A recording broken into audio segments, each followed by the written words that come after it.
On the morning of January 26, 1960, thunder rolled not from the sky, but from gunfire in Tay Ninh.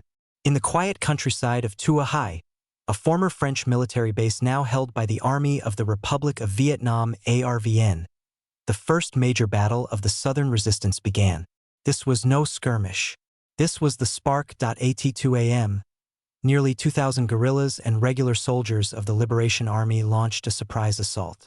No artillery, no tanks. Just rifles, grenades, and the advantage of belief. In the darkness, they cut through fences, crawled through swamp, and stormed the barracks. Explosions lit the palm trees. Panic spread through ARVN ranks. By sunrise, the base had fallen. Over 1,000 weapons were seized, rifles, mortars, radios. More importantly, a message had been delivered. The revolution was no longer scattered attacks in the jungle. It had found its voice and firepower. Tua Hai was more than a tactical victory. It was psychological. It proved that the Southern resistance could take on a fortified enemy stronghold and win. The success emboldened units across the South. It marked the beginning of armed uprising, transitioning from self-defense to strategic offense. ARVN and their American advisors were shaken. They hadn't expected such coordination, but the resistance had studied them. Tua Hai was their answer. From this single spark, the fire of war would spread.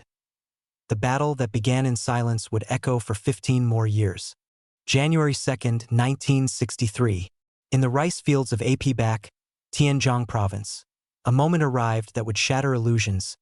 South Vietnamese troops, backed by American helicopters and armored personnel carriers, set out to crush a small Viet Cong unit. Armed with superior firepower, radios, and aerial surveillance, they believed it would be over by noon. But in the muddy paddies and dense canals, 350 guerrillas stood their ground. They had no air support, no artillery, only trenches, AK-47s, and a deadly understanding of the terrain. As the helicopters approached, they opened fire. 5 choppers fell. Shock rippled through American command. The ARVN infantry hesitated. The terrain was unfamiliar, the enemy invisible. Armored vehicles got stuck in mud, and radio commands became frantic. The Viet Cong held fire until their targets were exposed, then struck with precision. By dusk, 3 American advisors were dead. Over 60 ARVN troops had fallen. The guerrillas, less than 20 lost, and they melted back into the jungle. The world took notice. The myth of American invincibility was cracked. Time magazine ran the headline, "Victory for the Viet Cong." Inside the Pentagon, questions were whispered. If this is just the beginning, what's coming next? For the Southern resistance, it was proof. Proof that belief, terrain, and strategy could defeat helicopters and armor. Proof that the rice fields of Vietnam would not be easy to conquer. At Ap Bac, a new kind of war had truly begun. Late December 1964, the village of Ben Tre in Ba Ria Province, a quiet Catholic hamlet nestled among rubber trees, became the epicenter of a battle that would change everything. This wasn't a raid, it was an open challenge. The Liberation Army, now deploying regular units of the 9th Division, prepared to face ARVN's elite airborne and marine brigades. For the first time, a pitched battle was chosen by the Southern resistance. The ARVN believed it was a trap.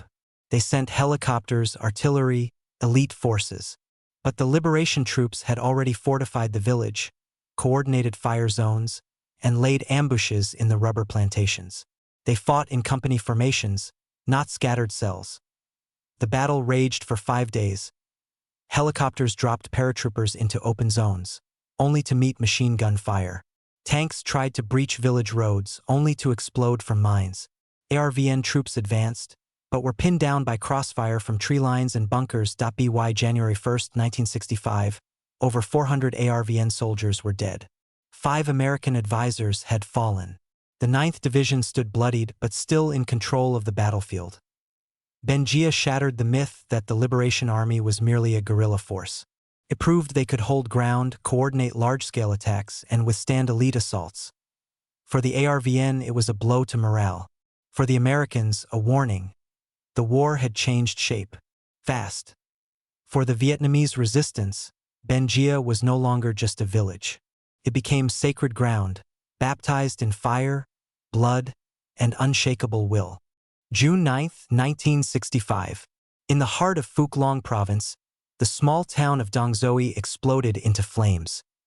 For months, intelligence had warned that the Liberation Army was preparing for something larger, but no one expected a full-scale assault on a district capital. That night, as rain soaked the grass and silence cloaked the countryside, over 2,000 liberation troops launched their strike. They hit the Special Forces camp first. Mortars rained down, then waves of infantry flooded the perimeter. ARVN and American advisors were caught off guard, some still asleep. By sunrise, half the outpost had fallen. The battle raged for 7 days. Helicopters tried to evacuate the wounded, but were driven off by anti-aircraft fire hidden in the treeline. Marines were sent in as reinforcements, only to be pinned down in rice paddies by guerrillas who knew every foot of the terrain. The air was thick with gunpowder, screams, and smoke. The Liberation Army moved in coordinated columns, striking government buildings, disabling radios, cutting escape routes. Even as casualties mounted, their lines held. They weren't just attacking, they were proving a point. When the fighting ended, over 700 South Vietnamese and American troops had fallen. Dong Xoai was in ruins, but so was the illusion that this would be a short, clean war. For the world watching, it was another distant name. For Vietnam, it was a cry heard across the land. We are not afraid to strike at the heart. November 14, 1965. In the wild heart of the Central Highlands, the war changed forever. The U.S. Army's 1st Cavalry Division, newly equipped with helicopters and air mobility doctrine, landed in the LZ X-ray clearing of Ia Drang Valley. Their goal: find and destroy North Vietnamese Army units believed to be operating nearby. What they didn't know was that 3,000 battle-hardened soldiers of the 320th and 66th NVA regiments were already waiting.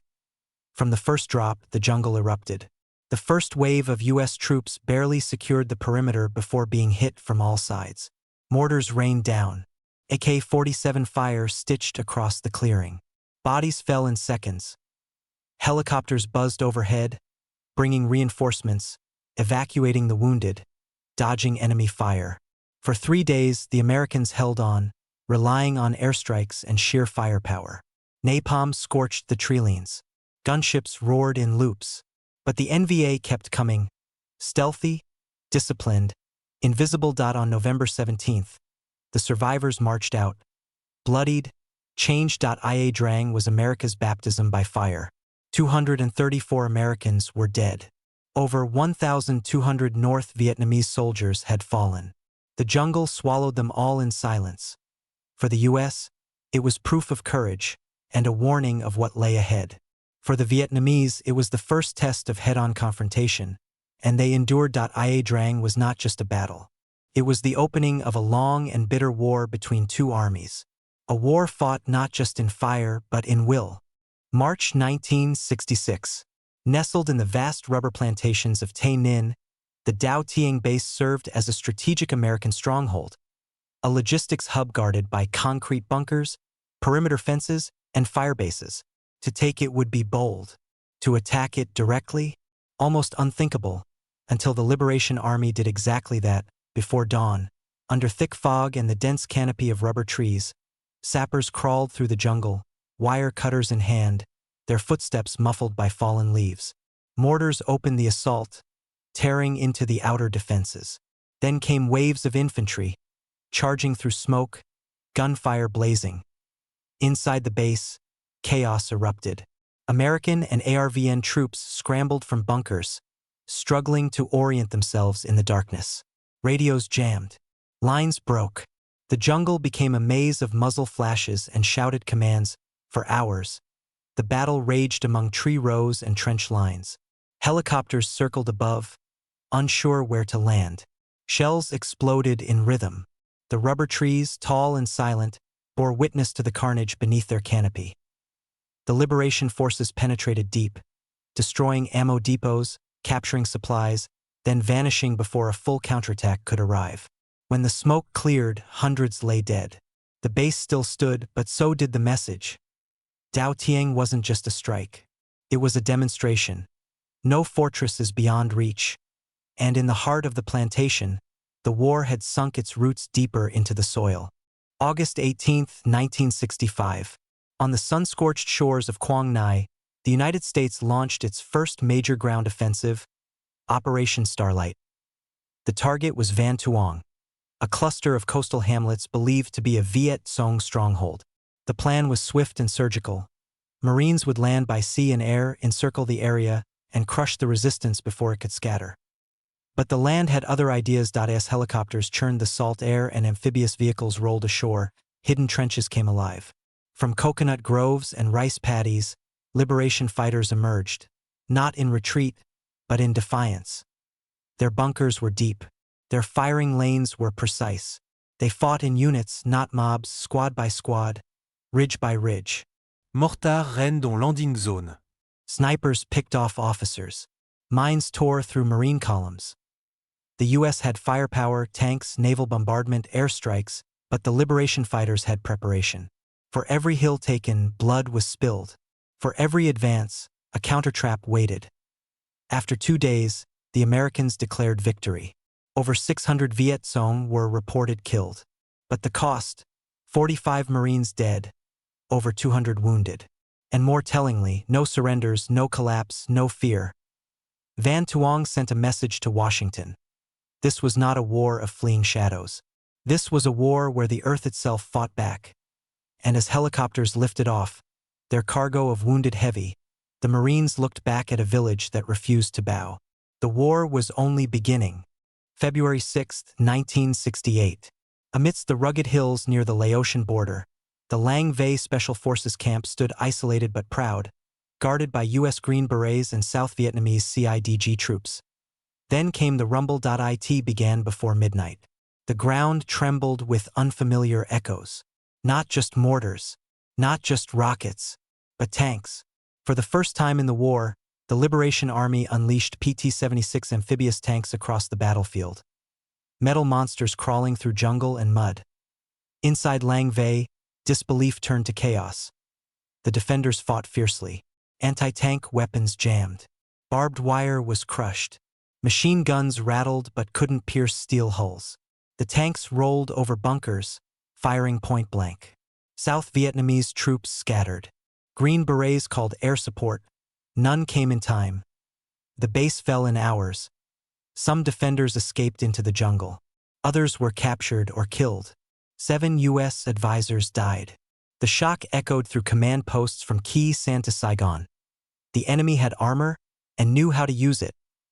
Lang Vei wasn't just a tactical victory. It shattered illusions. The Liberation Army had grown bolder, stronger, and now mechanized. And on that foggy hillside, the war turned again.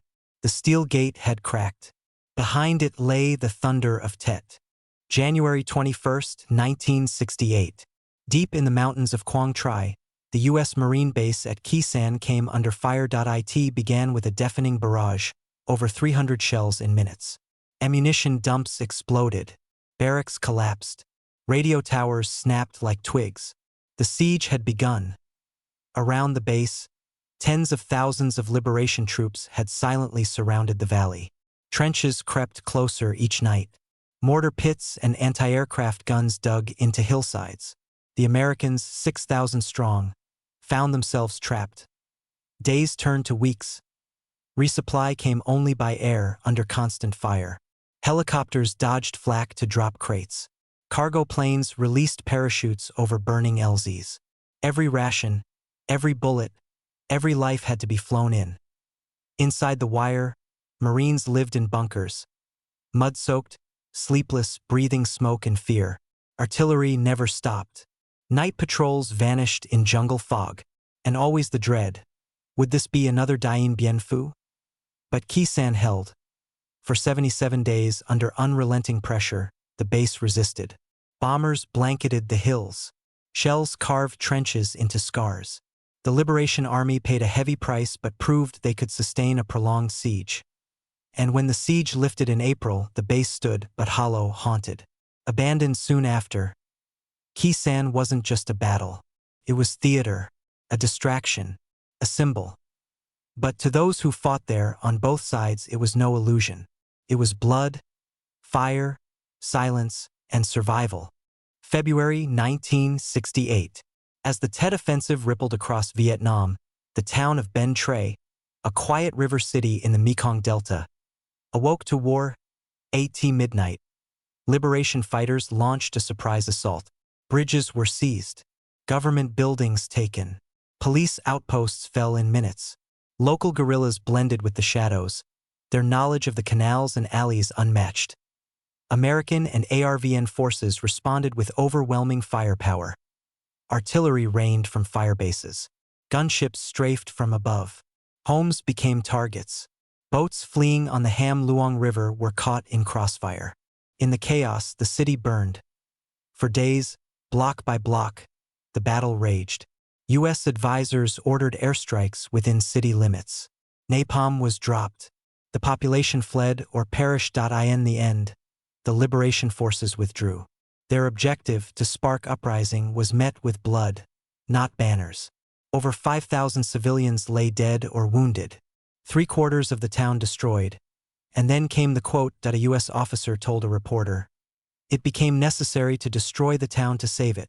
The world gasped. Ben Tre became a symbol, not of victory or defeat, but of the absurdity of war, where salvation came from fire and silence came from ruin. And as ashes floated on the Mekong, the war marched on. But nothing could wash away what Ben Tre had witnessed.